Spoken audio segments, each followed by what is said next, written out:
आप सभी का मेरे YouTube चैनल स्टडी मटेरियल पर आपका स्वागत है। मैं आशा करता हूं कि आप सभी अच्छे होंगे और आपकी पढ़ाई अच्छे से चल रही होगी। कल की क्लास में हमने चर्चा की थी सरोज स्मृति और गीत गाने दो मुझे, इन दोनों कविताओं के बारे में चर्चा की थी। और उसमें से जो गीत गाने दो मुझे, ये जो कविता है आपके सिलेबस के अंदर से हटा दी गई है। मुझे इससे थोड़ा अनभिज्ञ था, इसलिए मैंने अपडेट किया। और आपके पाठ्य पुस्तक में सरोज स्मृति जो कविता है वही है गीत गाने दो मुझे, इस कविता को हटा दिया गया है। तो आप सिर्फ सरोज स्मृति का ही अध्ययन करें, गीत गाने दो मुझे इस कविता को नज़रअंदाज कर लें। आज हम चर्चा करेंगे पार्ट 3। जल्दी से आ जाओ सभी जने क्लास में, और क्लास में जैसे ही जुड़ते हैं आप अपनी उपस्थिति दर्ज करें और एक बार क्लास को लाइक ज़रूर कर लें। ठीक, सभी का स्वागत है। नमस्कार, गुड इवनिंग, वेलकम। आज ये सभी क्लास में, और आज की क्लास का प्रारंभ करते हैं।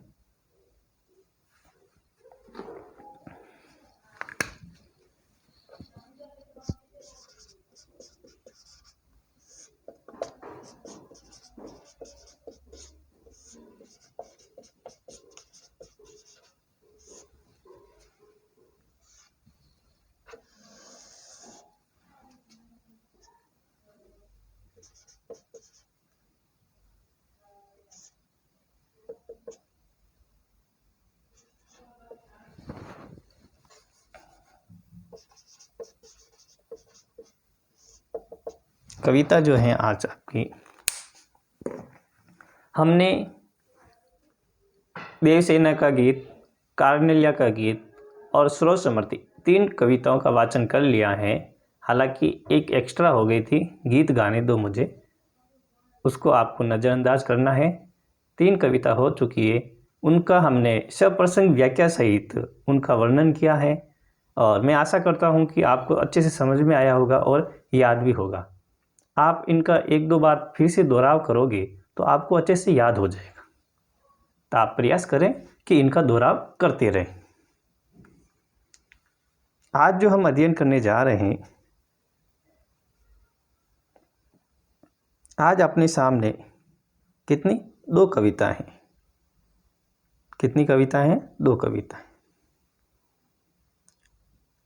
हमने जयशंकर प्रसाद जी की देवसेना का गीत और कार्नेलिया का गीत, इन दोनों कविताओं के बारे में अध्ययन कर लिया है।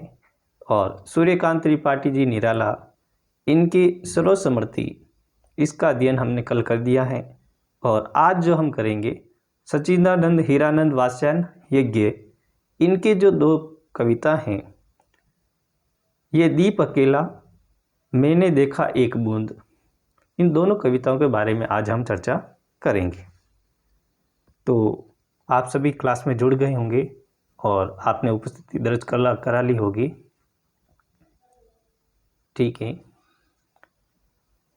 वैसे तो आपके कमेंट का जवाब मेरा एक मित्र देता रहता है साथ में, क्योंकि मैं पढ़ाने के ऊपर ज़्यादा ध्यान देता हूँ। जब हम रिपीट क्लास लेंगे तो उसमें आपके सवाल का जवाब मैं सीधा दूंगा, बाकी मेरा मित्र देता रहता है। कारण इसलिए कि पढ़ाई की जो लय है, पढ़ाने के जो लय है वो बिगड़े ना। आनंद जब आता है जब अपना कार्य एक ही दिशा में लगातार करते जाते हैं। आपने कभी देखा होगा कि हम बाइक पे चल रहे, 2 पहिया वाहन पे चल रहे हैं और चलते चलते अचानक वो बंद हो जाए तो वो गति एकदम से रुक जाती है। तब उसको हम वापस प्रारंभ करते हैं तो पहले उसमें पहला गियर डालना पड़ता, फिर दूसरा, फिर तीसरा, फिर चौथा। तो इस प्रकार वापस धीरे धीरे बनता। तो उसमें क्या है, समय थोड़ा ज़्यादा प्रभावित होता है। इसीलिए हम समय को उपयोगी मानते हुए मैंने ये थोड़े से प्रयास किए।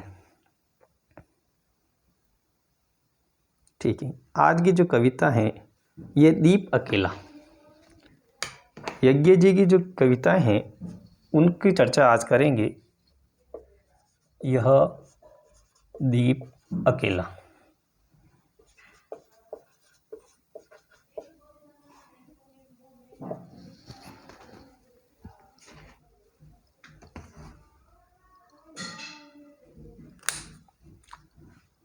आप जितने भी क्लास में जुड़े हुए हो, आप शुरू से लेकर अंत तक जरूर रहे, तभी जाके आपको ये कविता और इनकी जो व्याख्या है, प्रसंग हैं, इनके विशेष हैं, वो समझ में आएंगे। अगर आप बीच में छोड़ के जाते हो और फिर वापस आते हो तो आपको समझ में कम आएगा। फिर वो आधा अधूरा ज्ञान रहता है और आधा अधूरा ज्ञान जीवन के लिए हानिकारक होता है।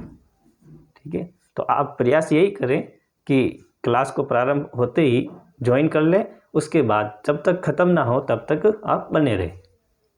और बीच में कोई कार्य हो जाए तो उस कार्य के लिए आप क्लास को रोक लें और उसके पश्चात वापस आके चालू करें।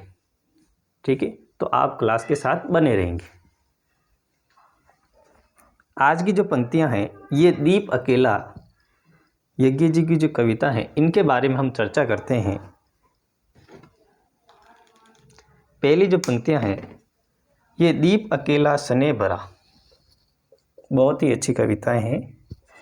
यह दीप अकेला, ये दीप अकेला स्नेह भरा, स्नेह भरा। ये पूरी पंक्तियां हैं। इसकी अंतिम पंक्तियां, पर इसको भी पंक्ति को दे दो, पर इसको भी पंक्ति को दे दो, पंक्ति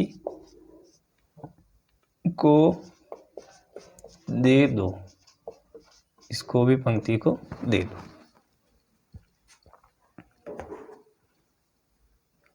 आप सभी ध्यान से सुने, और ठंड का मौसम है तो अपना ध्यान रखें और ऊनी कपड़े आवश्यक मात्रा में पहनते रहें।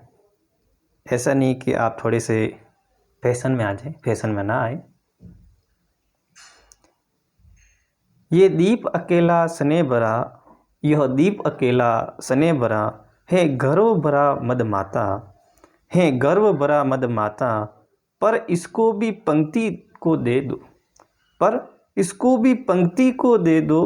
ये जन है गाता गीत जिन्हें फिर और कौन गाएगा, ये जन है गाता गीत जिन्हें फिर और कौन गाएगा, पनडुबा ये मोती सच्चे फिर कौन कृति लाएगा। ये समीदा ऐसी आग हटीला बिरला सुलगाएगा, ये अदित्य ये मेरा यह मैं स्वयं विसर्जित, ये दीप अकेला सने भरा, है गर्व भरा मद माता, पर इसको भी पंक्ति दे दो, पर इसको भी पंक्ति दे दो। इसके शब्दार्थ लिखते हैं, जो इसके कठिन शब्द हैं उनको हम नोट करते हैं, आप भी साथ साथ में लिखते जाना। ठीक है, इससे क्या होगा कि आपकी जो लेखन शैली है उसमें की थोड़ी रफ्तार बढ़ेगी और लेखन शैली भी सुधरेगी, और कुछ कठिन शब्द हैं उनको लिखने का प्रयास भी आपके हो जाएगा और याद भी हो जाएगा। जब आप सप्रसंग व्याख्या करोगे प्रश्न पत्र में, उस समय भी आपको अच्छे से समझ में आ जाएगा और आप लिख पाओगे। आप लिखो, मदमाता शब्दार्थ, शब्दार्थ मदमाता, मदमाता का अर्थ होता है गर्व से भरा हुआ, गर्व से भरा हुआ, गर्व से भरा हुआ। फिर आता है कृति, कृति, कृति यानी भाग्यवान, भाग्यवान, कृति यानी भाग्यवान। पनडुबा, पनडुबा, पनडुबा। गोताखोर, कौन होता है? गोताखोर, गोता जो जल में पानी में डूबकर डूबी हुई मछलियों को पकड़ता है, समीधा क्या है? समीधा। समीधा यज्ञ की सामग्री। यज्ञ की सामग्री। यज्ञ की सामग्री। विसर्जित त्यागा हुआ। विसर्जित का अर्थ क्या होगा? त्यागा हुआ। विसर्जित, विसर्जित त्यागा हुआ। त्यागा हुआ। विसर्जित त्यागा हुआ। अद्वितीय जिसके जैसा कोई और ना हो। जिसके जैसा और कोई ना हो उसे कहते हैं अद्वितीय, यानी कि इसका जैसा और कोई है ना इस दुनिया में। अद्वितीय जिसके जैसा कोई और न हो, न हो। ये तो अपनी पंक्तियां हो गई। अब इसका हम प्रसंग लिखेंगे। इसका हम प्रसंग लिखेंगे। प्रसंग। मैं आशा करता हूँ कि जो हम ये प्रसंग लिखते हैं ये प्रसंग आपको याद हो गया होगा, और कुछ दिनों में हमने इसको इतनी बार इसका दोहराव किया है कि बार बार इसके दोहराव की आवाज़ें आपके कानों में पड़ी है। और आपको अगर आधी रात में पूछें कि प्रसंग कैसे लिखें तो भी आप अच्छे से बता सकते हैं। तो ये फ़ायदा आपका इसलिए हुआ है कि जब से मैंने आपको पढ़ाना प्रारंभ किया है तब से आप मेरे साथ कंटिन्यू जुड़े हुए हो, और जो मेरे साथ नहीं जुड़े हुए हैं उनको ये पता नहीं है। वो रट्टा भी मारेंगे तो भी मुश्किल से याद होगा।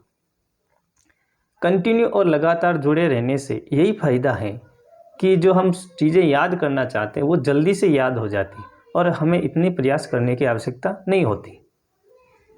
इसीलिए आप कंटिन्यू रहते हो तो आपको ज़्यादा फायदा होता है।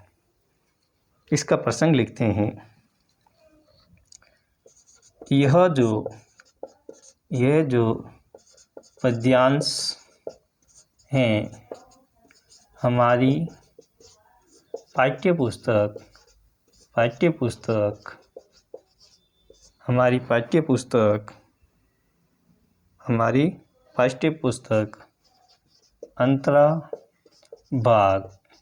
अंतरा भाग दो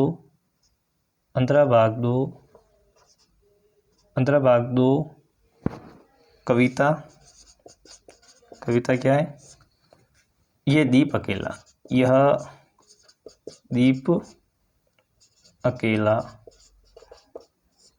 से लिया गया है ना, से लिया गया है।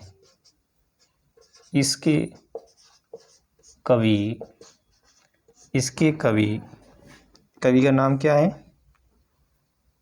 यज्ञ लिखें या पूरा नाम लिखें? यज्ञ जी लिख लेते हैं, आपको इतना याद नहीं हैगा। यज्ञ जी है ना, यज्ञ जी हैं, यज्ञ जी हैं।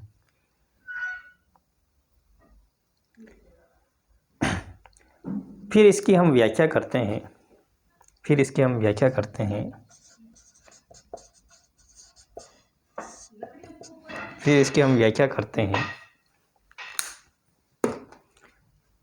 आपके सर्दी से संबंधित अवकाश का भी नोटिफिकेशन आ गया है, और आज की न्यूज़ मैंने आपके ग्रुप में भेजी है, आपने देख ली होगी। आपकी जो छुट्टियां पड़ने जा रही हैं 25 दिसंबर से 5 जनवरी तक हैं, जिसमें आप वार्षिक परीक्षा की अच्छे से तैयारी कर सकते हो। और वार्षिक परीक्षा आपके ज़्यादा दूर नहीं है, 20 तारीख से प्रारंभ होने जा रही है। कौन सी? 20 फरवरी से। तो आप तैयारी में जुटे हुए रहो, और आपके पास में समय बहुत ही कम है, बहुत ही कम समय है। अगर आप कंटिन्यू रहोगे तो मैं आपका समय पर सिलेबस करवा दूंगा और रिवीजन भी करवाता रहूँगा। बस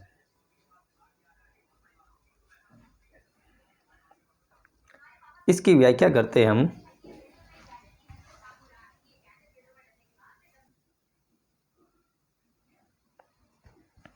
फिर इसकी हम व्याख्या करते हैं।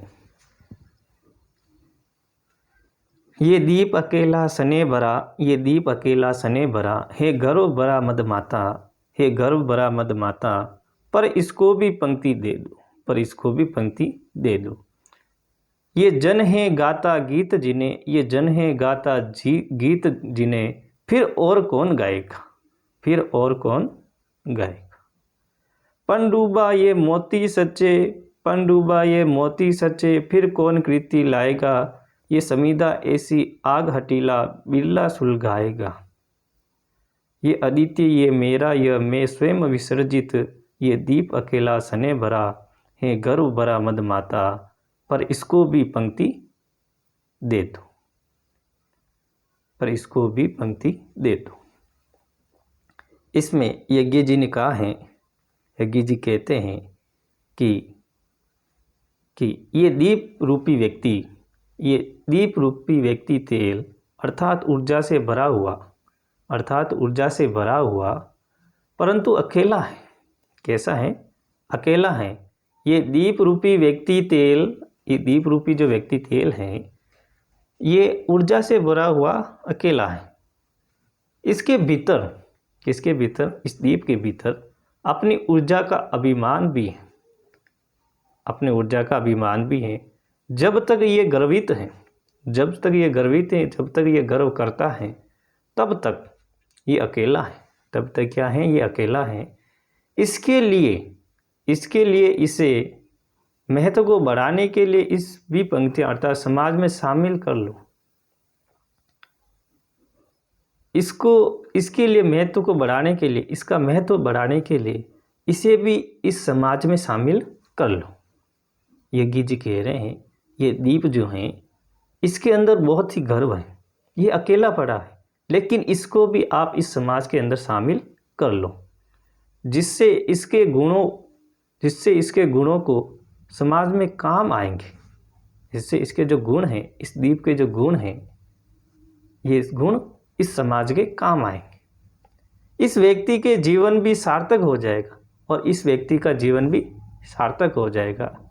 यह एक ऐसा व्यक्ति है, यह एक ऐसा व्यक्ति है जो अनोखे गीत गाता, रचता एवं गीतों के लिए इसके अलावा और कोई नहीं गा सकता। ये एक ऐसा व्यक्ति है जो एक अनोखे गीत गाता है, इसके अलावा ऐसे गीत कोई नहीं गाता, इसके अलावा ऐसे गीत कोई नहीं गाता। ये व्यक्ति ऐसा गोताखोर है, ये व्यक्ति ऐसा गोताखोर है। गोताखोर यानी जो पानी के अंदर तैराक होते ना, कभी किसी की पानी के अंदर डूब के मृत्यु हो जाए तो आपने न्यूज़ में पढ़ा होगा, गोताखोर ने छलांग लगाई और निकाल ले, तो वो पानी के अंदर तैराक होते ना, वो जो सच्चे विचारों के मोती चुनकर लाते हैं। ये व्यक्ति ऐसा गोताखोर है जो सच्चे विचारों के मोती चुन लाते हैं। कैसे? सच्चे विचार जिन्हें और कोई कुशल व्यक्ति खोज कर नहीं ला सकता। ये इतने सच्चे और इतने अच्छे गोताखोर हैं जो मोती चुन कर लाते हैं। क्या चुन के लाते हैं? मोती चुन के लाते हैं, सच्चे मोती चुन के लाते हैं जिन्हें और कोई नहीं ला सकता। ये प्रतिभाशाली व्यक्ति, ये जो प्रतिभाशाली व्यक्ति है, यज्ञ की उस पवित्र सामग्री है। ये जो प्रतिभाशाली जो व्यक्ति हैं, ये यज्ञ यानी कि जो हम हवन कराते हैं उसकी ही इतनी पवित्र सामग्री है जो स्वयं जलकर स्थान को पवित्र करती, जो स्वयं जलकर उस स्थान को पवित्र करती। ऐसी क्रांति लाने वाले व्यक्ति को, ऐसी क्रांति लाने वाले व्यक्ति को जो धून का पक्का है, जो धून का पक्का है और बिरला है, ये व्यक्ति अद्वितीय है। यानी ये व्यक्ति अद्वितीय है, इसके जैसा और कोई नहीं है, इसके समान कोई दूसरा नहीं है, इसका जैसा, इसके समान इस प्रकार का व्यक्ति इस दुनिया में और कोई नहीं है। ये दीपक रूपी प्रतिभाशाली व्यक्ति मुझसे जुड़ा हुआ है, और ये दीपक रूपी प्रतिभाशाली व्यक्ति जिसके अंदर अनेक सारी प्रतिभा होती है, प्रतिभाशाली व्यक्ति मुझसे जुड़ा हुआ, ये मेरा अपना है, ये मेरा अपना है, क्योंकि ये मेरी ही तरह सक्रिय है। ये मेरा अपना है क्योंकि ये मेरी ही तरह सक्रिय, हमेशा आतुर, हमेशा काम के लिए तैयार रहने वाला है। कवि यज्ञ जी कहते हैं कि इस दीपक के माध्यम से मैं स्वयं को भी समाज पर समर्पित करता हूँ। इस दीपक के माध्यम से मैं अपने आप को भी इस समाज को सौंपता हूँ। ये दीप रूपी व्यक्ति तेल अर्थात ऊर्जा से भरा हुआ है। ये दीप रूपी जो व्यक्ति हैं तेल अर्थात ऊर्जा से भरा हुआ है, परंतु ये अकेला है और इसको भी अपनी ऊर्जा का अभिमान है। जब तक ये गर्वित हैं तब तक ये अकेला है, जब तक ये गर्वित हैं तब तक ये अकेला है। इसीलिए इसके महत्व को बढ़ाने के लिए समाज में शामिल कर लो। ये जो हमने इसका वर्णन किया है, एक दीपक की चर्चा हो रही है और यज्ञ जी उस दीपक की लौ को इस समाज में शामिल होने के लिए कहते हैं कि इसका जैसा इस दुनिया में कोई नहीं है। जिस प्रकार ये हवन सामग्री बनकर आपकी जगह को पवित्र कर देता है, तो इससे प्रतिभाशाली व्यक्ति कोई नहीं है, न इसके जैसा कोई अद्वितीय व्यक्ति है। इसके पश्चात हम इसका विशेष नोट करते हैं, आप साथ में लिखते जाना ताकि आपको अच्छे से समझ में आ जाए।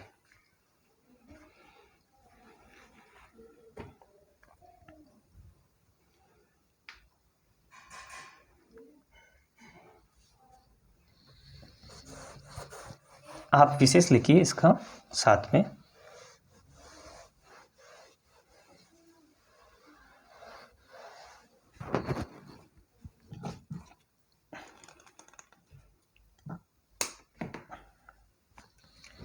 विशेष लिखिए, विशेष लिखते हैं।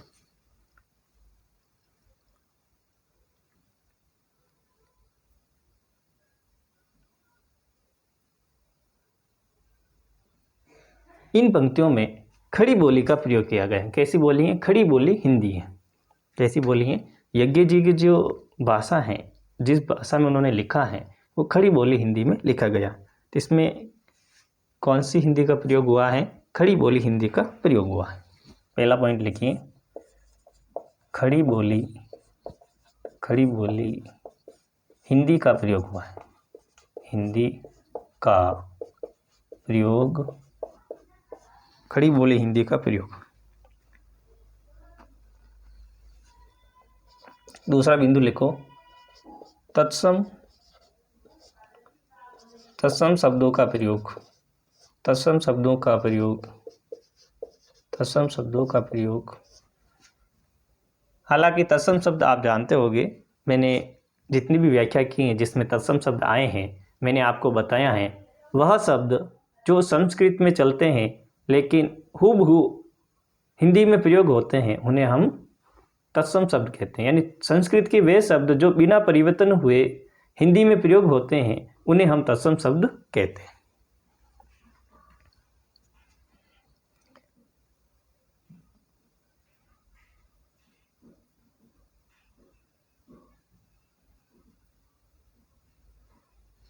तीसरा लिखो, यहाँ पर दीप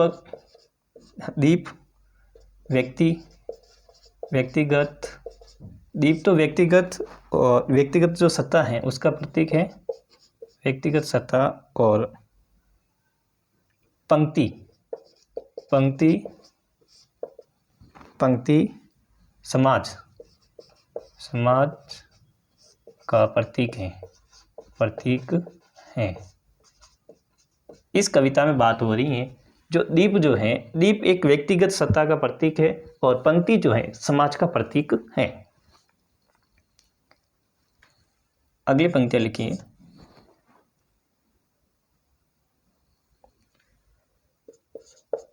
गाता गीत दे दो दे दो कौन कृति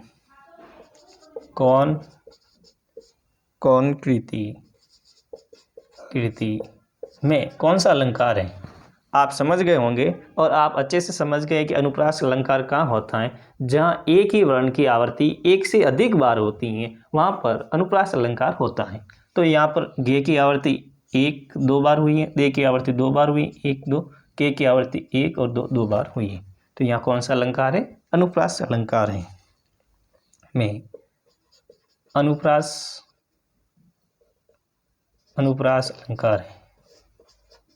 अलंकार है।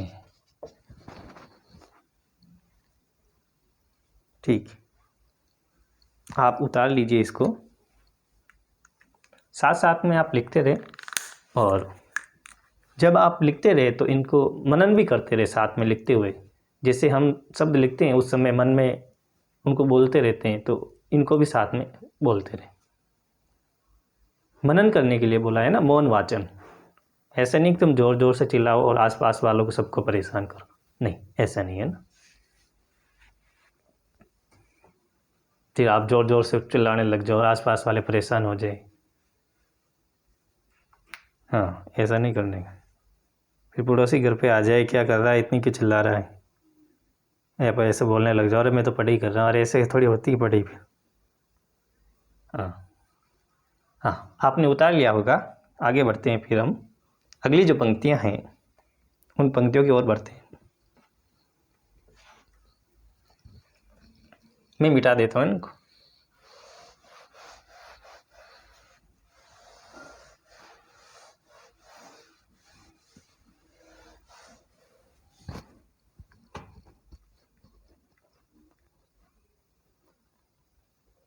अगली जो पंक्तियां हैं,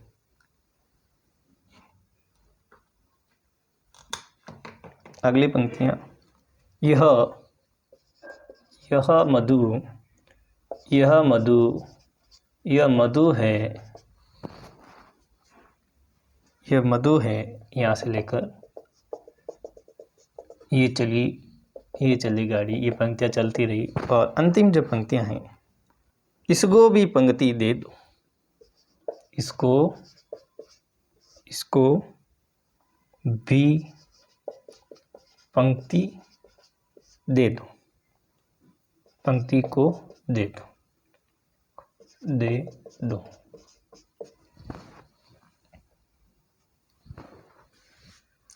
ये जो पंक्ति शब्द जो प्रयोग हुआ है इस कविता के अंदर, ये एक समाज का प्रतीक है। और जो दीप शब्द जो प्रयोग हुआ है वो एक व्यक्तिगत सत्ता का प्रतीक प्रयोग हुआ है। ठीक है, प्रतीक है ना, आप ध्यान रखना साथ में। मैंने हालांकि ऐसे तो कठिन शब्दों में लिखाया है, लेकिन फिर भी आप थोड़ा थोड़ा ध्यान रखोगे तो याद हो जाएगा।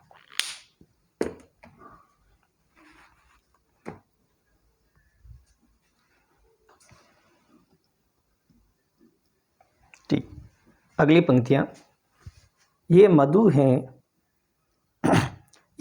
हैं स्वयं काल की मोना का युग संचय, ये मधु हैं स्वयं काल की मोना का युग संचय, ये गोरस जीवन कामधेनु का अमृत पूत पये, ये गोरस जीवन कामधेनु का अमृत पूत पये, ये अंकुर फोड़ धरा को रवि को तकता निर्भय, ये अंकुर फोड़ धरा को रवि को तकता निर्भय, ये प्रकृति स्वयंभू ब्रह्म अयुत, इसको भी शक्ति को दे दो, ये दीप है अकेला सने भरा, ये दीप है अकेला सने भरा, हे गर्व भरा मद माता, हे गर्व भरा मद माता, पर इसको भी पंक्ति को दे दो, पर इसको भी पंक्ति को दे दो। इसमें यज्ञ जी कह रहे हैं कि ये मधु है स्वयं काल की मोना का युग संचय, ये गोरस जीवन कामधेनु का अमृत पुत पे, ये अंकुर फोड़ धरा को रवि का तख्ता निर्भय, ये प्रकृत स्वयंभू ब्रह्म अयुत, इसको भी शक्ति को दे दो, ये दीप है अकेला सने भरा, है गर्व भरा मद माता, पर इसको भी पंक्ति को दे दो। इसके जो कठिन शब्द हैं उनको हम नोट करते हैं, आप साथ में लिखते जाइए।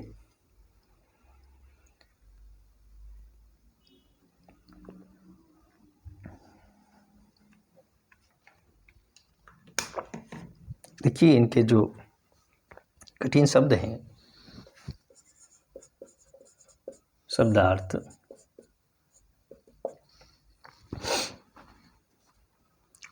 मोना, मोना यानी मधुमक्खी, मधुमक्खी,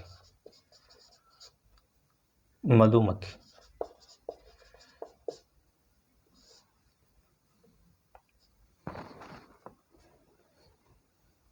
गोरस, गोरस, गोरस का मतलब गाय का रस नहीं। हाँ, गोरस किसे कहते हैं? दही को, दही या मक्खन, दही या मक्खन।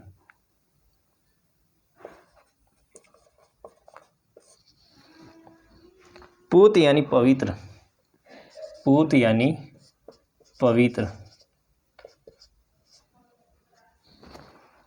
फिर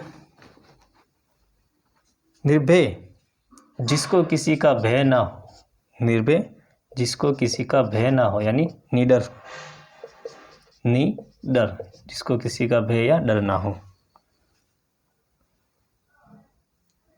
स्वयंभू यानी ब्रह्माजी,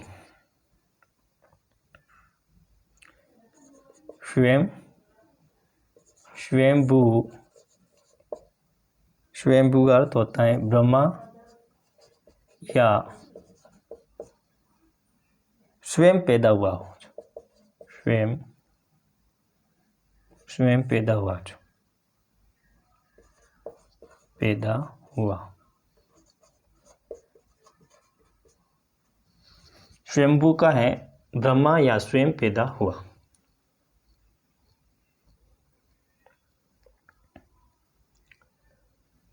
अयुत, अयुत ये संस्कृत के शब्द है ना, तत्सम शब्द है जो हिंदी में हूबहू प्रयोग हो रहे। ये स्वयंभू हो गया, अयुत हो गया, गोरस हो गया, ये तत्सम शब्द है। अयतक हो गया,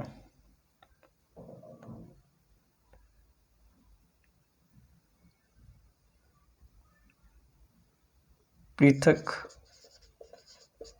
अकेला, पृथक होता है, अकेला होता है।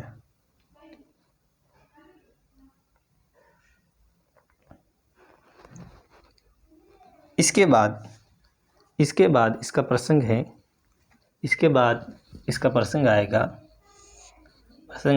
यह जो पद्यांश हैं हमारी पाठ्य पुस्तक अंतरा भाग 2 कविता यह दीप अकेला से लिया गया है। इसके कवि यज्ञ जी हैं।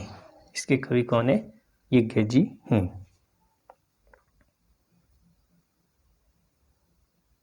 सच्चिदानंद हीरानंद वात्स्ययन यज्ञ। इतना नाम आपको याद नहीं होगा, लेकिन प्रयास करोगे तो हो जाएगा। लेकिन आप यज्ञ जी याद रख लेना। बस इसकी हम व्याख्या करते हैं, इसकी व्याख्या करते हैं।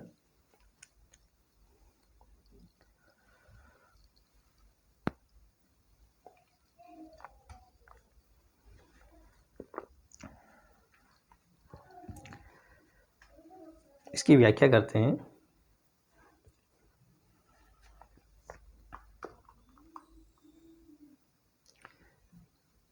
ये मधु है स्वयं काल की मोना का युग संचय। ये मधु है स्वयं काल की मोना का युग संचय। ये गोरस जीवन कामधेनु का अमृत पुत पहे। ये गोरस जीवन कामधेनु का अमृत पुत पहे। ये अंकुर फोड़ धरा को, ये अंकुर फोड़ धरा को रवि को तकता निर्भय। ये प्रकृत स्वयंभू ब्रह्म अयुत, इसको भी शक्ति को दे दो, इसको भी शक्ति को दे दो। ये दीप अकेला सने भरा, ये दीप अकेला सने भरा है गर्व भरा मद माता, है गर्व भरा मद माता। पर इसको भी पंक्ति को दे दो, पर इसको भी पंक्ति को दे दो। इसमें यज्ञ जी कह रहे हैं, यज्ञ जी कह रहे हैं कि ये दीप रूपी व्यक्ति, ये दीप रूपी व्यक्ति मधु है यानी शहद है। मधु यानी क्या होता है? शहद होता है, जिसका संचय काल रूपी मधुमक्खियाँ ने लंबे समय से किया है। जो मधु हैं जिसको संचय, जिसको एकत्रित करने का कार्य ये काल रूपी मधुमक्खियों ने, यानी कि समय रूपी जो मधुमक्खियां हैं, उन्होंने किया है। जिस प्रकार शहद बनने में समय लगता है, जिस प्रकार शहद बनने में समय लगता है, उसी तरह रचनात्मकता में भी धीरे धीरे समय अनुसार निखरती हैं। उसी प्रकार रचनात्मकता जो होती हैं, उसकी रचना भी धीरे धीरे निखरती हैं, यानी कि एकदम कुछ नहीं होता। ये गोरस हैं, ये गोरस हैं, यानी कि ये गौ से निर्मित रस हैं, दूध या दही। गोरस क्या होता है? दही या माखन होता है ना, दूध को भी कहते हैं, लेकिन यहाँ पर प्रयोग दही एवं माखन के लिए हुआ। ये प्रतिभाशाली व्यक्ति जीवन रूपी कामधेनु का, ये जो प्रतिभाशाली जो व्यक्ति हैं, जीवन रूपी जो कामधेनु है, कामधेनु किसे कहते हैं? गाय को कहते हैं ना। कामधेनु का अमृत रूपी दूध के समान है। जो गाय का जो दूध है, उसके जो दूध अमृत की तरह होता है, तो उस दूध के समान है। गाय को हम माता मानते हैं और उसका जो दूध होता है उसको हम पवित्र एवं अमृत के समान मानते हैं। और उसका जो मूत्र होता है, गोमूत्र, उसको भी हम पवित्र मानते हैं। अगर कहीं स्थान पे जाते हैं या फिर नया कार्य करते हैं या फिर नए घर का वास करते हैं, मंदिरों में जाते हैं, तो वहाँ पर गोमूत्र का छिड़काव किया जाता है, क्योंकि उसको हम पवित्र मानते हैं। लेकिन तुम्हारा अपवित्र है ना, अपना अपवित्र है।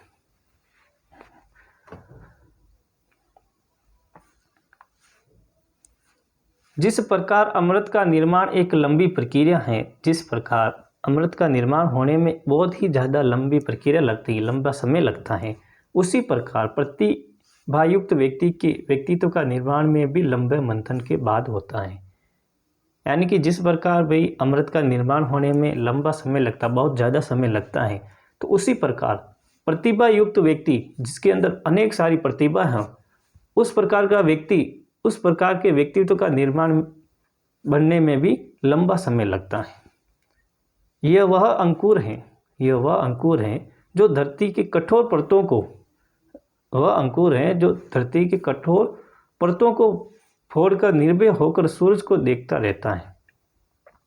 यानी आपने देखा होगा, जब भी हम खेतों में बुआई करते हैं या बीज डालते हैं, तो वो जो बीज जो होता है वो उस धरती को फाड़कर फिर अंकुरित होता है, और उस अंकुरित होते ही सूर्य के प्रकाश पड़ता है।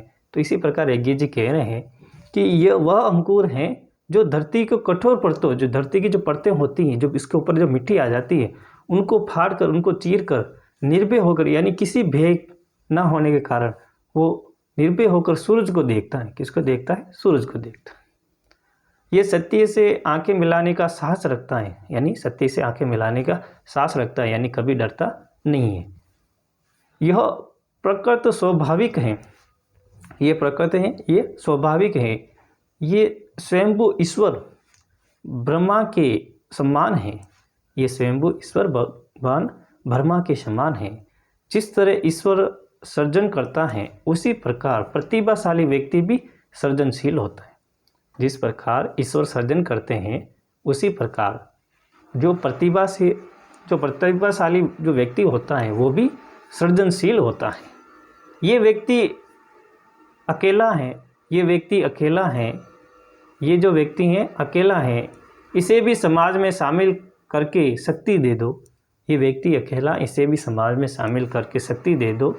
ये दीप अकेला है, ये सने से भरा हुआ है, ये गर्व से भरा हुआ, ये मदमस्त है, इसे भी इस समाज में जगह दे दो, इस समाज में शामिल कर लो।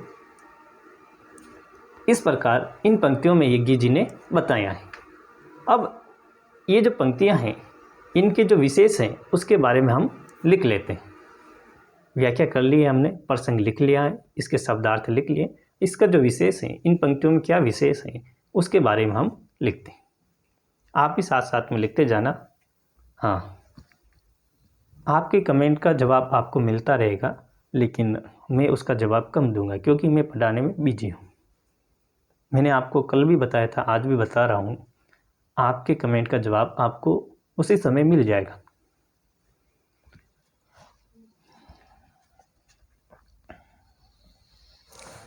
आगे बढ़ते हैं, फिर हम इसका जो विशेष है उसको लिखते हैं।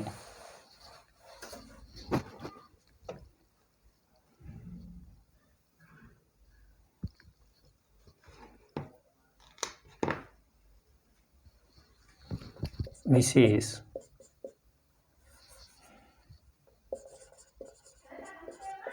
विशेष में लिखे खड़ी बोली हिंदी का प्रयोग,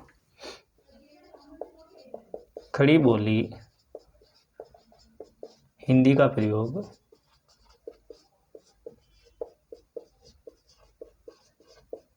तत्सम शब्दों का प्रयोग, तत्सम शब्दों का प्रयोग, तत्सम शब्दों का प्रयोग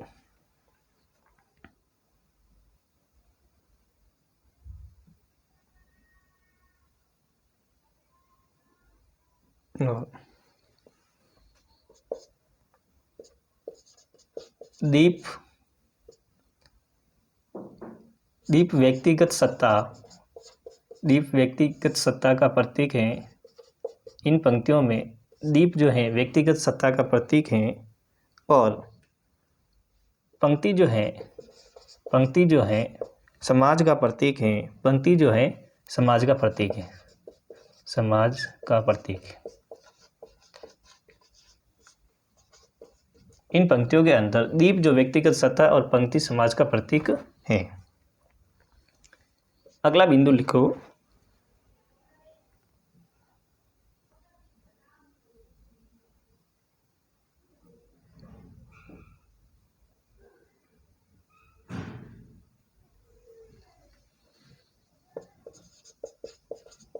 जीवन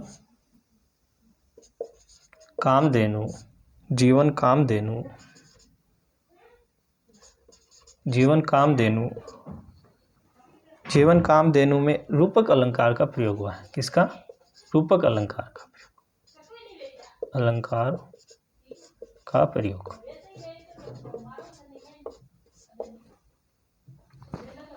जीवन कामधेनु के अंदर रूपक अलंकार का प्रयोग हुआ है। आपने नोट कर लिया होगा। आगे बढ़ते हैं फिर हम, इसके बाद हम आगे बढ़ते हैं। जल्दी से उतार लें आप।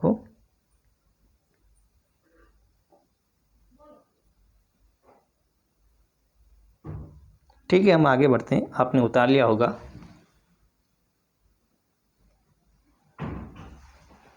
आगे बढ़ते हैं।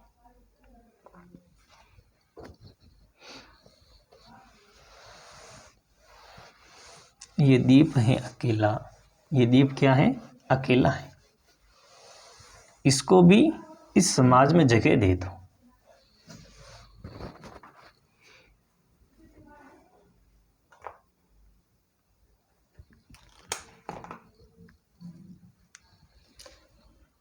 अगली पंक्तियां, यह वह विश्वास, यह वह विश्वास,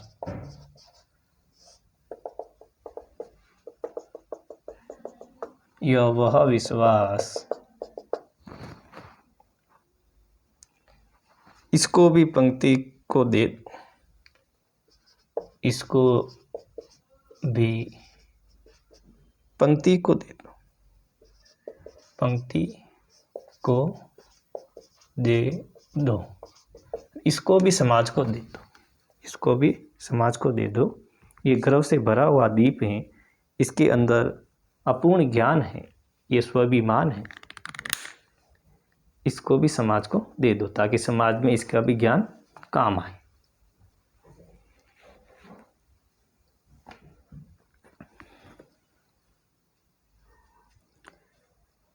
यह वह विश्वास नहीं जो अपनी लघुता में भी कांपा, यह वह विश्वास नहीं जो अपनी लघुता में भी कांपा।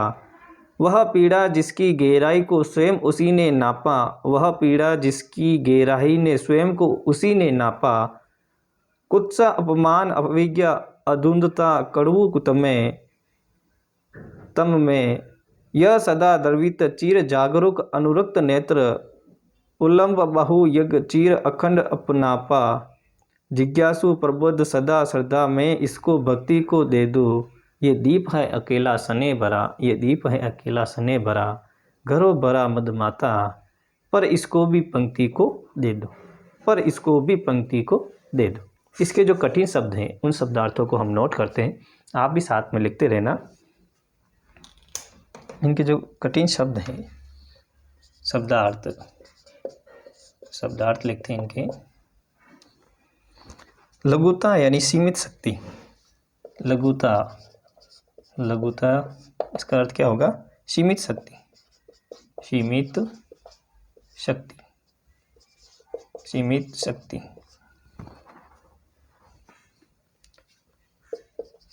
कुत्सा यानी निंदा या घृणा,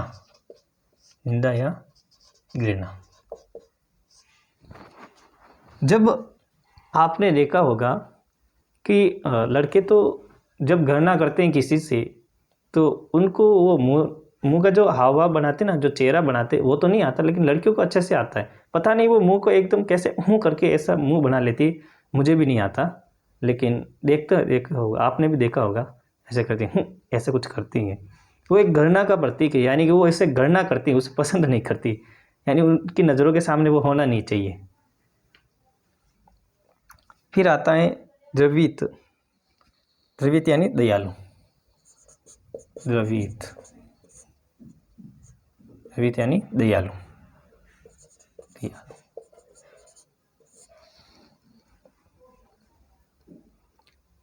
अनुरक्त नेत्र, अगला है अनुरक्त नेत्र, प्रेम से भरी आंखें। कैसे? प्रेम से भरी आंखें,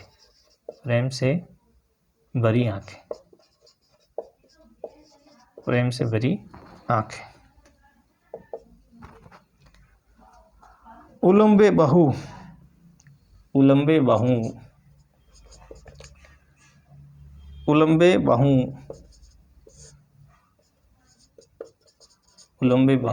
इसका अर्थ होता है उठी हुई बाहों वाला, उठी हुई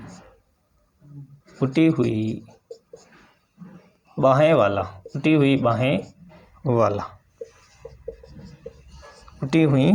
वाला। चीर अखंड, अगला क्या है? चीर अखंड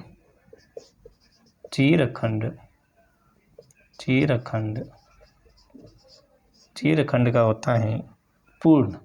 चीर अखंड का क्या है? पूर्ण। फिर अगला लिखो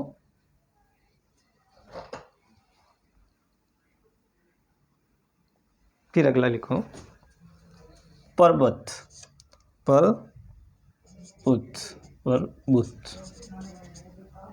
प्रबुद्ध यानी बुद्धिमान,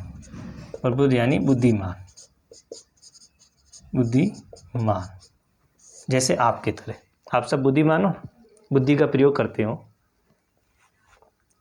किसी का दिमाग खुरापाती होता है तो वो अलग जगह बुद्धि का प्रयोग करता है, लेकिन आप सब शिक्षा के अंदर बुद्धि का प्रयोग कर रहे हो। श्रद्धा में, अगला आता है श्रद्धा में। श्रद्धा में का अर्थ क्या होगा? श्रद्धा से युक्त, श्रद्धा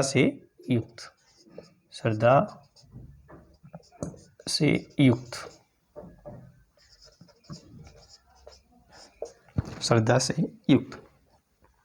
ये हमने इसके जो कठिन शब्दार्थ हैं उनको हमने नोट किया है। लघुता का होता है सीमित शक्ति, कुत्सा निंदा या घृणा करना, द्रवित दयालु, अनुरक्त नेत्र यानी प्रेम भरी आंखें, नेत्र यानी आंखें, अनुरक्त यानी प्रेम से भरी हुई आंखें। उल्बम बहु, उठी हुई बाहों वाला, जिनकी बाहें यह उठी हुई हो। चीर अखंड यानी पूर्ण। प्रबुद्ध यानी बुद्धिमान। श्रद्धा में यानी श्रद्धा से युक्त। इसके बाद आएगा प्रसंग में आप लिखोगे यह जो पद्यांश हैं हमारी पाठ्य पुस्तक अंतरा भाग 2 कविता यह दीप अकेला से लिया गया है। इसके कवि यज्ञ जी हैं। इसके पश्चात हम करते हैं इसकी व्याख्या। क्या करते हैं? इसकी व्याख्या करते हैं। हम इसकी व्याख्या करते हैं। ये दीप है अकेला, ये दीप क्या है? अकेला है, सने भरा है, गर्व भरा मद माता है, इसको भी पंक्ति में जगह दे दो, इसे भी पंक्ति में जगह दे दो।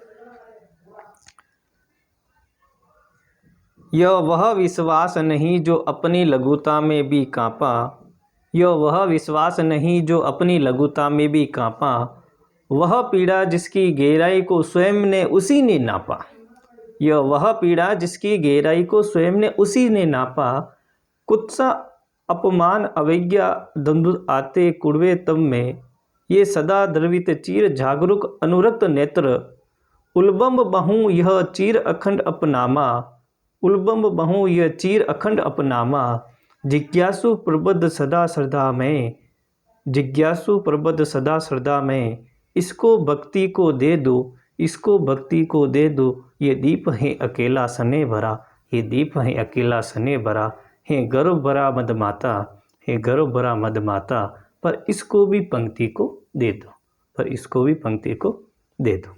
इसमें यज्ञ जी कह रहे हैं, कहते हैं यज्ञ जी कि संघर्षशील मनुष्य जो संघर्ष करता रहता है जीवन भर, कि संघर्षशील मनुष्य के अंदर परिश्रम करने की और क्षमता और शक्ति होती हैं। जो व्यक्ति संघर्ष करता है उसके अंदर उस संघर्ष को करने के लिए उसके लिए क्षमता और शक्ति होती है।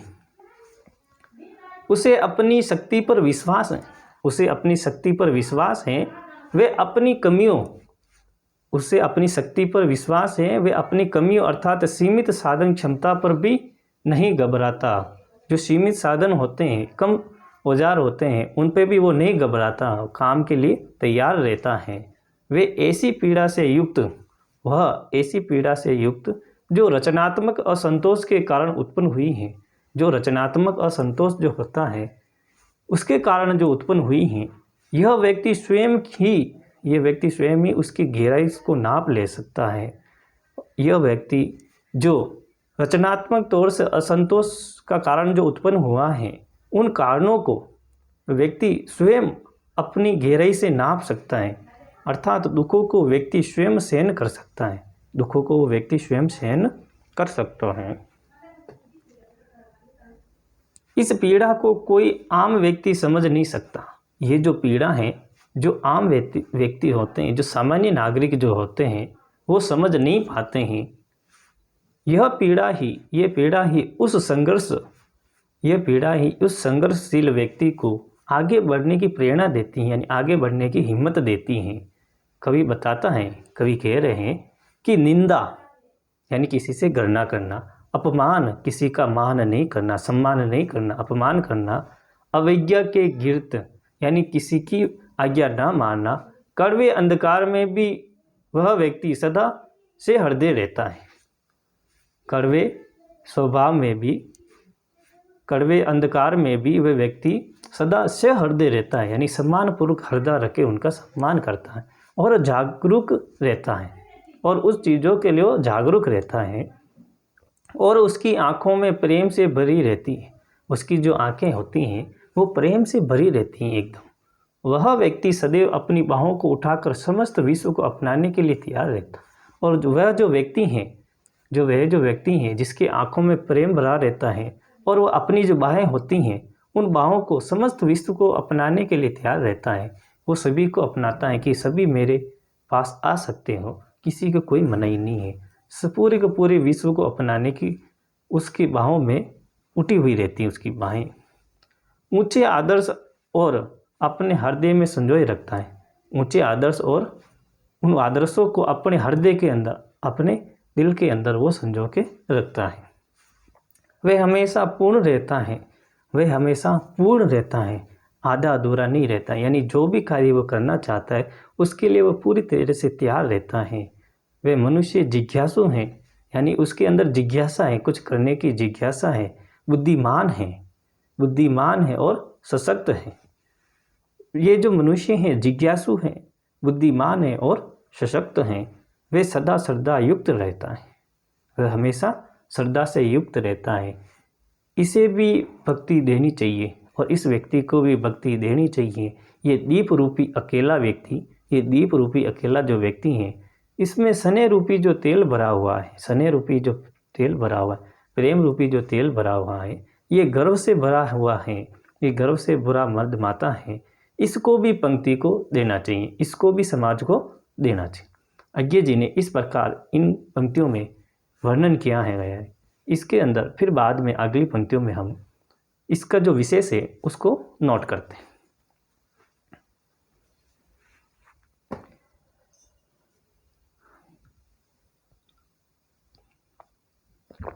इसका जो विशेष है उसके बारे में नोट करते हैं। आप ही मेरे साथ में नोट करते जाना।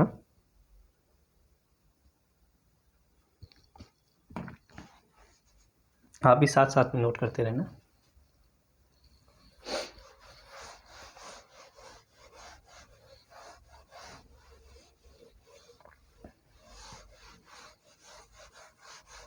सब पढ़ने के प्रति ध्यान दिया करो।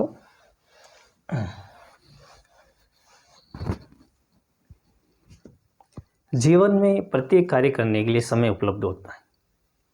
आप जब भी किसी भी समय को या किसी भी कार्य को ज़्यादा समय देते हो तो वो अति हो जाती है, यानी वो नुकसानदायक होता है। चाहे खाना, रहना, सो, कुछ भी कार्य हो, सबके लिए सीमित समय होता है। अब अगर आप सबको बराबर समय देते हो तो आपका जीवन अच्छा एवं सुशोभित रहेगा। अगर किसी वस्तु को आप ज़्यादा समय देते हो तो वो दुखदायक होगा। कैसा होगा? दुखदायक होगा। इसीलिए सीमित समय और समय को थोड़ा थोड़ा सबको दिया करो। थोड़ा घर के लिए, थोड़ा पढ़ाई के लिए, थोड़ा खेलने के लिए, थोड़ा विद्यालय के लिए और थोड़ा अपने परिवारजनों से वार्तालाप के लिए और थोड़ा अपने दोस्तों के लिए। इस प्रकार आप अगर थोड़ा थोड़ा समय आप सभी के लिए बांट देते हो तो आपका जीवन एकदम सुशील और सुंदर हो जाएगा। अगर किसी वस्तु को आप ज़्यादा समय दे देते हो तो आपका जीवन दुख में हो जाता है। तो यही जीवन का एक फंडा है जिसको आपको अपनाते हुए आगे बढ़ते रहना चाहिए। आइए हम इसका विशेष लिख लेते हैं। इसका विशेष लिखते हैं। विशेष वही हम एक दो चीज़ें तो वही हूबहू उतारनी है। खड़ी बोली हिंदी का प्रयोग, खड़ी बोली हिंदी का प्रयोग, तत्सम शब्दों का प्रयोग, तत्सम शब्दों का प्रयोग, शब्दों का प्रयोग, तत्सम शब्दों का प्रयोग हुआ है। और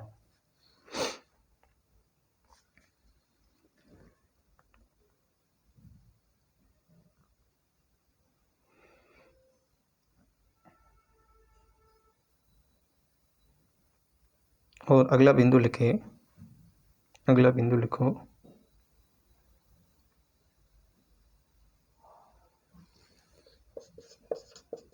दीप व्यक्ति सत्ता का प्रतीक। दीप किसका प्रतीक है? व्यक्तिगत सत्ता का। और यहाँ पर पंक्ति जो है, पंक्ति जो है, पंक्ति किसका प्रतीक है? समाज का। किसका प्रतीक है? पंक्ति समाज का प्रतीक है। समाज का प्रतीक है। इसके पश्चात आप अगला बिंदु लिखिए,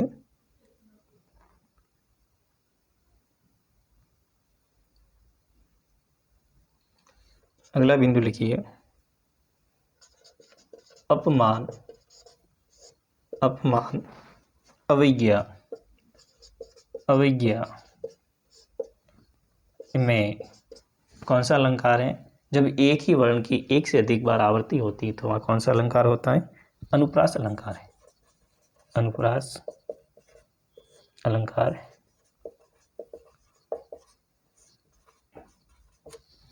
अनुप्रास अलंकार है।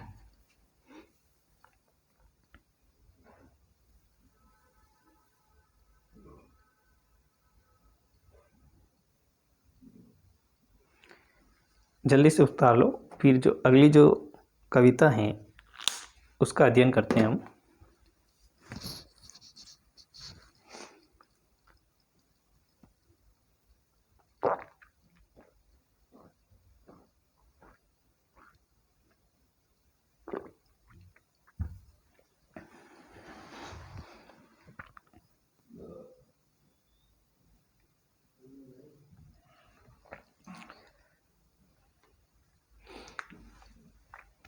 ये दीप है अकेला, ये दीप कैसा है? अकेला है।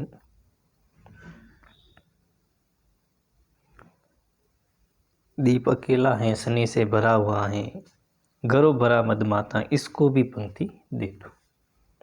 आपने उतार लिया होगा। हम अगली पंक्ति में बढ़ते हैं।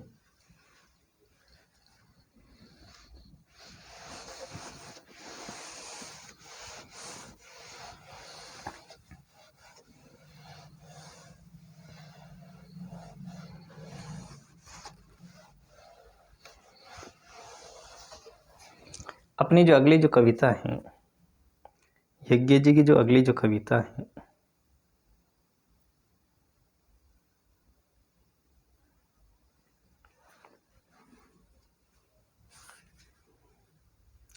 मैंने ग्रुप में एक पोल डाला था, एक प्रश्न लिख के भेजा था। उसमें आप जवाब नहीं दे रहे हो। जवाब देते रहो तो आपके जो ज्योग्राफी से संबंधित जो क्वेश्चन हैं उनके मैं ऐसे क्वेश्चन डालते रहूँगा, तो आप जवाब दोगे तो आप साथ साथ में अपडेट होते रहोगे। और जो जो प्रश्न हैं आप गलती सुधारोगे तब आपको अच्छे से याद हो जाएंगे। तो उनका जवाब देने का भी प्रयास करें। वो आपके लिए ही भेजा गया है, किसी अन्य प्राणी के लिए नहीं। तो आप विशेष ध्यान दें उस पर।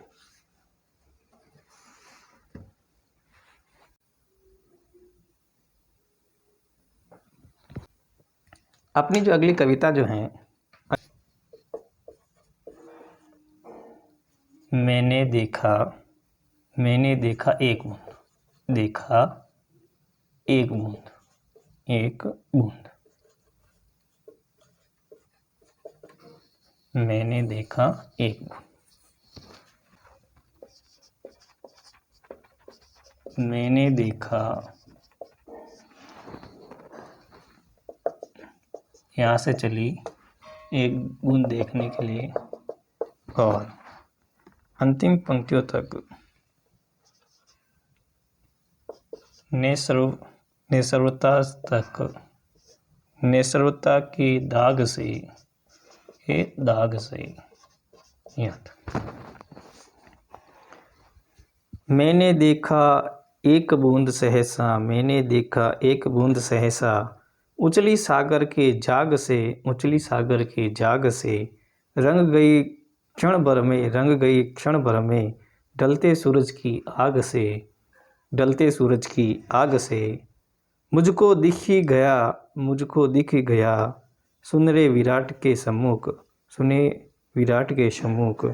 हर आलोक छुआ अपनापन, हर आलोक छुआ अपनापन, है उन्मोचन निसर्वता के दाग से, निसर्वता के दाग से। इसके जो कठिन शब्द हैं वो शब्दार्थ, शब्दार्थ देखो। सहसा यानी अचानक, सहसा यानी अचानक, अचानक, सहसा यानी अचानक। विराट, विराट यानी विशाल, विराट यानी विशाल, विशाल। या परमात्मा, परमात्मा। विराट यानी विशाल या परमात्मा। सम्मुख यानी सम्मान, सम्मुख यानी सम्मान, सम्मान। सम्मुख यानी सामने, समान या सामने। आलोक, आलोक, आलोक यानी उजाला, आलोक यानी उजाला या रोशनी, रोशनी। उन्मोचन, उन्मोचन, उन्मोचन का अर्थ होगा, लिखो, मुक्त करना। क्या करना? मुक्त करना, मुक्त करना। फिर है नेसर्वता, नेसर्वता।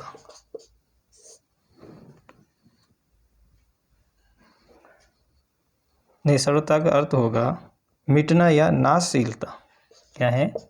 नाशशीलता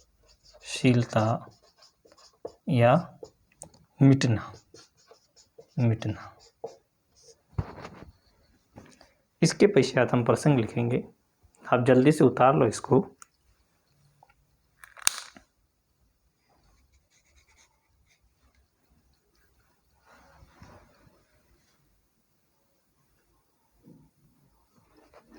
जल्दी से उतार लो इसको, फिर हम इसके प्रसंग लिखते हैं। इसका जो प्रसंग है, ठीक है, आगे बढ़ते हैं। उतार लिया होगा आपने।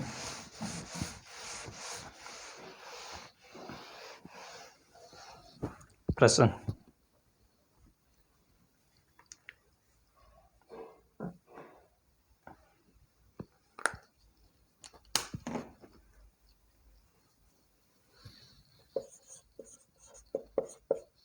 प्रसंग लिखें। यह जो कविता है, यह जो पद्यांश हैं, हमारी पाठ्य पुस्तक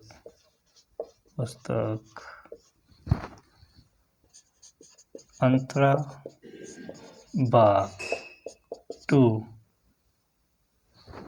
भाग 2 कविता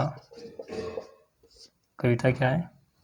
मैंने देखा एक बूंद, मैंने देखा एक बूंद से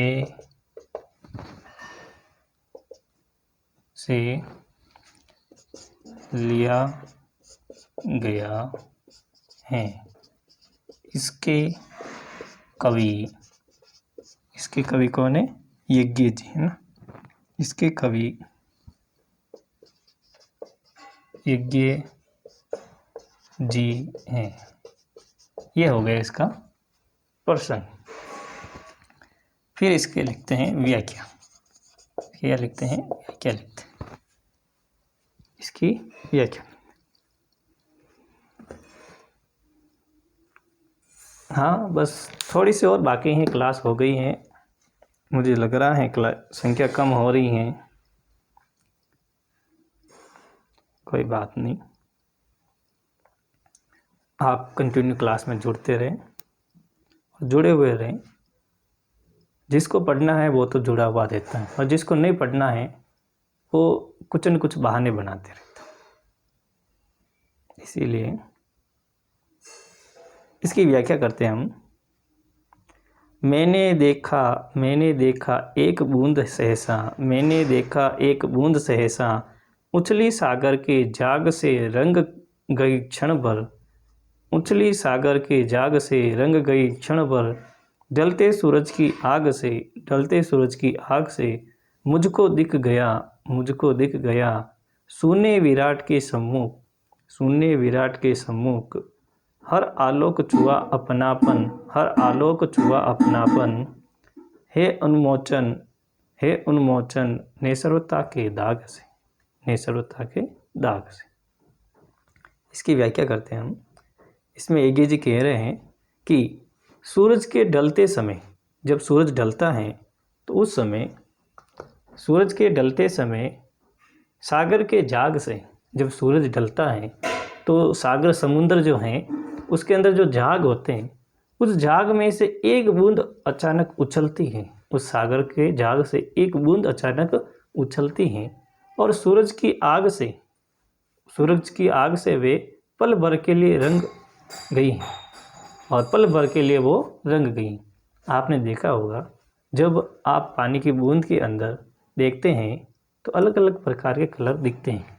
जब आप उसके किसी सामने कलर रखा हुआ, जिस प्रकार के पात्र आप यूज़ करते हो, जिस प्रकार के बर्तन आप यूज़ करते हो, तो उसी रंग का आपको पानी दिखता है, लेकिन पानी का कोई रंग नहीं होता। वो बूंद अचानक उछलती हैं और जो सूर्य की जो आग है उस आग के पल भर के रंग में रंग गई हैं। क्षण भर यानी बहुत ही कम समय, क्षण भर का ये दृश्य यानी बहुत ही कम समय का जो ये दृश्य जो है देखकर कवि को एक दार्शनिक तत्व दिखाई देता है।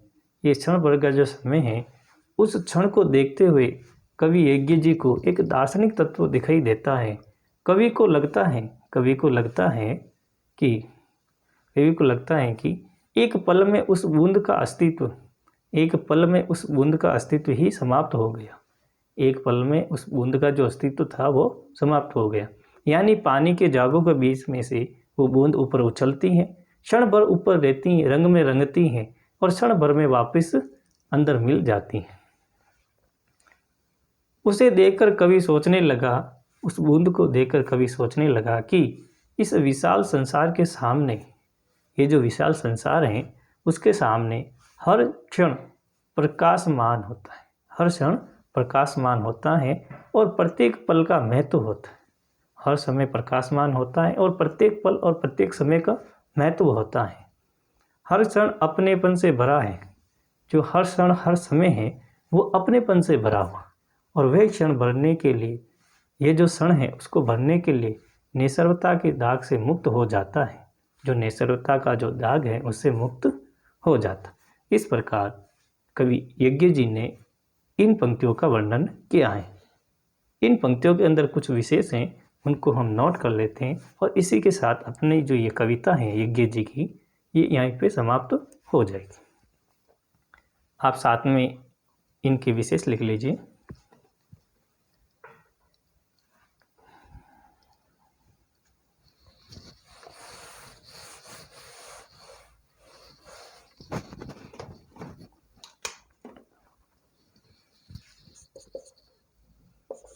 विशेष लिखिए आप।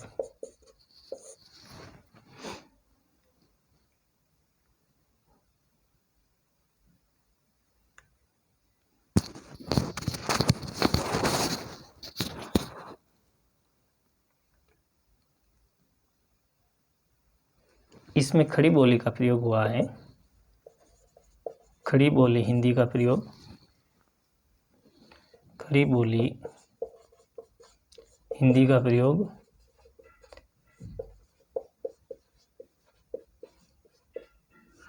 खड़ी बोली हिंदी का प्रयोग हुआ है। तत्सम शब्दों की बाहुलता है, तत्सम शब्दों की बाहुलता है, यानी तत्सम शब्द सर्वाधिक।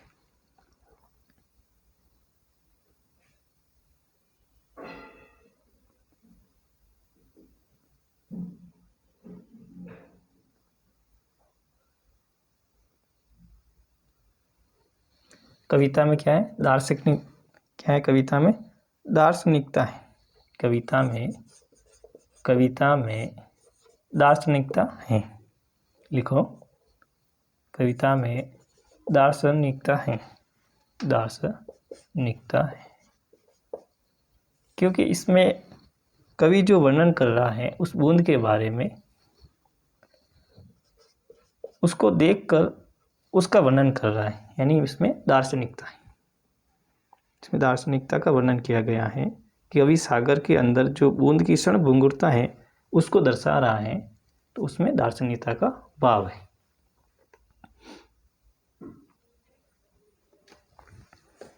इसी के साथ आपकी जो यज्ञ जी की जो दो कविता थी, दोनों कविता समाप्त होती हैं।